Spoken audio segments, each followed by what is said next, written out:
picture this. It's March 2011. You just spent a shit ton of money on the brand new Nintendo 3DS. Cool. You then decide, I should get some games for this. and then you look at the launch lineup. Uh-oh. It's nothing horrible, it's just that none of them really grab you in any way. But you spent so much money on this thing and there's nothing to play, so what do? Alright.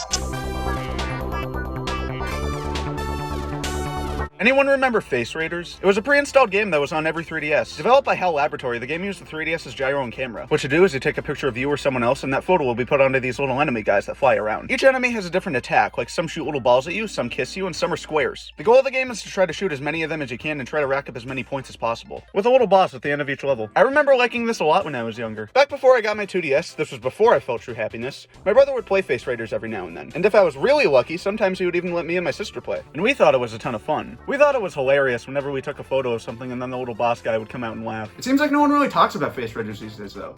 I thought there'd be like a little more discussion about it, but no, there's barely anybody covering it. So today, I'm gonna see if there's a reason why that's the case. I hope you like looking stupid in public, because Face Raiders allows you to do just that. It uses the 3DS's gyro. Other 3DS games use gyro, but it was usually for things like aiming in Ocarina of Time and Resident Evil. They also didn't really require you to move the system that much. You just have to tilt it a little and boom, you're golden. Mario Kart 7 kinda used it, but really all you're doing is just tilting the system left and right. Face Raiders, though, is the game that I think used it the most. While replaying it, I thought it was something that you could still play while sitting down, but sometimes enemies will pop up right behind you and you'll have to turn around. So standing up is the best way to play. I mean, you can kinda play it while sitting down, but it's really awkward. Another thing that surprised me while replaying it was the difficulty. I never beat this game. I know, I hate Nintendo. I only got to the 4th level and I never beat it. Now that I was returning to it though, I thought, I can beat this stupid baby game. What do I look like, an unadult? and don't get me wrong, for the most part, Face Raiders is pretty easy. But towards the end, things can get kinda tricky. It's nothing that'll make you rip your hair out or anything, but it did take me a couple tries to beat the final boss. I'd be lying if I said that my hands weren't sweating a little. That's another thing, there aren't that many levels. There's only 4 main stages and 1 bonus stage. The bonus level has you going through all the enemies and bosses again, but this time it's all in one go and you can't die. I'll be honest, I couldn't beat the stage. There's just so much flying at you in this stage. There's the balls from the enemies and they're always flying into the wall, which sends shards at you. It's too much. I'm sure if I practiced for a while, I could probably beat it, but I don't have time for that. I'm too busy not playing Bowser's Inside Story. There's also this final 6th level. I always thought it was something that you'd unlock after beating the bonus stage. Well, since that stage was so hard, who knows what kind of horrors are awaiting me in the 6th. It's this dumb game where you take a picture of someone's face and you shoot this one guy. That's it. This isn't fun. There's only one enemy. You shoot it 5 times and then it dies, and then another one spawns and you shoot it 5 times and then it dies, and then another one spawns and you shoot it 5 times and then it dies, and then another. It's the same damn enemy throughout the level. The end, though, is where things get really spicy with these enemies that only die with 1 hit. So it's just these things. Only they don't shoot balls.